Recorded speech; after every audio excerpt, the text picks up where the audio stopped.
behind closed doors. I'm a fool for your love.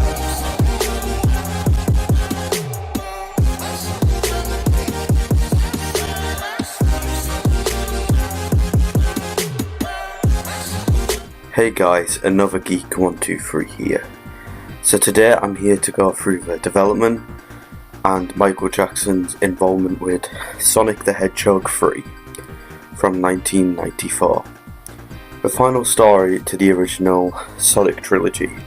So here we go. So after Sonic the Hedgehog 2 finished but not released, SDI, which I talked about in the Sonic the Hedgehog 2 video, split up into two teams, a Japanese team and an American team. The Americans worked on Sonic Spinball, which I'll talk about in a future video, while the Japanese team focused on Sonic the Hedgehog 3. Yuji Naka and Hirokazuki Nishura were primary creators of the design document, like the two previous games. Naka also handpicked most of the team, while SDI director Roger Hector oversaw development. The original game was an isometric game rather than a side-scroller. It was scrapped early due to being too radically different to the previous two games for a sequel. The idea was picked up, however, for a future video game, Sonic 3D Blast, which released in 1996, and again I'll probably create a future video one. According to Naka, the team felt that they needed a deeper story to make the world of Sonic even bigger, which made the project huge. That's why the levels are triple the size in the ones in Sonic 2. The game was also planned to be a big game tied in with Sonic and Knuckles, which I will talk about in a future episode. But they got split up. This was due to the files being too big for the cartridges back then. Mentioning Knuckles, this game introduces the rival to Sonic.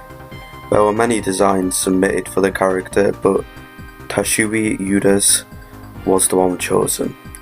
Uda said he made a character that would be starting off as a villain, but turned friend and ally to Sonic, which Knuckles, funnily enough, eventually turned out to be. This character, instead of using speed, uses power, specifically breaking walls. Uda also explained that his shoes were inspired by the Jamaican flag. Hector said Sonic 3 had a troubled development. He said he had to prevent the rest of Sega bothering the team while making the game. He said this was because that they were on a strict time schedule, and that he thought if the team asked how long it was going to take, it would have took time out of itself to finish it on time. Naka apparently seemed harsh at times as well, but that's probably since Sonic has been his best projects and he really wants to make sure this character gets the development and game that he deserves. Now for the release. Sonic 3 was released in North America on February 2nd, 1994, Europe on February 24th, and finally in Japan on May 27th. To promote the game in the EU, the British band Right Said Fred remade the Oasis song Wonderwall with funny Sonic references, which is a cute cover to one of my favourite songs. It was in adverts for the game and then released as an official single, which charted number 55 in the UK charts. And that's small compared to Sonic Tuesday, yes, but again I still find this very cute for a promotion. Finally, Michael Jackson's involvement. I'm just going to cut this short. In 2005, Hector stated 11 years after the release of the game that Sega did hire Michael Jackson to compose music for the game, and he did compose a couple of songs for the first version of the game, and this was because he was very popular at the time. Well, he still is very popular, and he's a big fan of the Sonic character. He was a big fan of the Sonic character back then.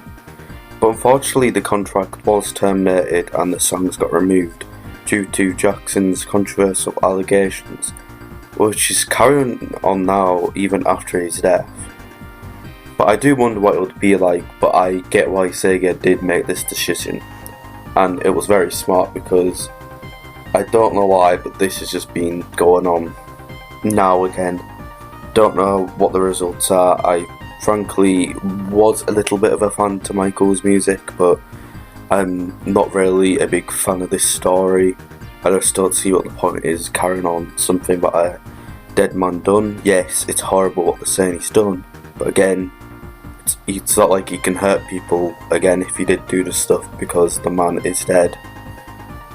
And yeah guys, this is where I'm going to end the video, a bit of on a rough note, but basically that was the whole of development of Sonic 3.